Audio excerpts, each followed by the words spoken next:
కొన్నిసార్లు కట్టబడిన పరిస్థితుల్లో నుండి బయటికి రాలేకపోతూ ఉంటాం. మన జీవితాల్లో దేనికి అడిక్ట్ అయిపోయామో, దేనికి కట్టబడిపోయినామో ఒకసారి ఆలోచిద్దాం. అయితే యేసుక్రీస్తు ప్రభుల వారు కోరుకున్నది ఏది తెలుసా?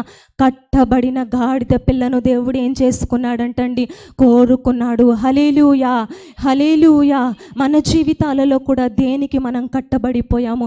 లోక కార్యాలక, లోక వ్యసనాలక, లోకములో ఉన్న ఆశలక, లోకములో ఉన్న కోరికలక, పాప బలహీనతలక, దేవునికి ఇష్టం లేని కార్యాలక, ఏదో ఒక బలహీనత, ఏదో ఒక తప్పితము, ఏదో ఒక మన జీవితంలో ఒక చిన్న పాపము, ఏదో దేవునికి ఇష్టం లేని కార్యము, ఏదో ఒక దానికి మనం ఏమైపోయి ఉంటామండి? ఖచ్చితంగా కట్టబడిపోయిన. అన్నీ వదిలిపెట్టేశానండి, ఆ ఒక్కటి ఏం చేయలేకపోతున్నాను, వదిలిపెట్టలేకపోతున్నాను. అంతా బాగానే ఉంది, అంతా చక్కగానే ఉంది, కానీ ఆ ఒక్కటి ఏం చేయలేకపోతాను అంటాం. చాలా సందర్భాల్లో వదిలిపెట్టలేకపోతాం. ఏం కారణం తెలుసా?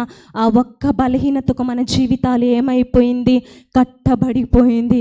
ఆ ఒక్క కారణానికి, ఆ ఒక్క బలహీనతకు, ఆ ఒక్క తప్పిదానికి, ఆ ఒక్క పాప కార్యానికి మన జీవితం అన్నిటి నుండి బయటికి వచ్చేస్తామేమో, కానీ ఆ ఒక్క పరిస్థితి నుండి మనం ఏం చేయలేకపోతాం, చాలాసార్లు రాలేకపోతాం. అందుకే దేవుడు కట్టబడిపోయిన మన బ్రతుకుల నుండి మనకు విడుదల కావాలి అని, కట్టబడిపోయిన మన జీవితాలకు విడుదల కావాలి అని, కట్టబడిపోయిన మన జీవితాలను విడిపించాలని, కట్టబడిపోయి ఉన్న మన బ్రతుకులకు విడుదలను కావాలని కట్టబడిన గాడిద పిల్లను దేవుడు ఏం చేసుకున్నాడంటండి?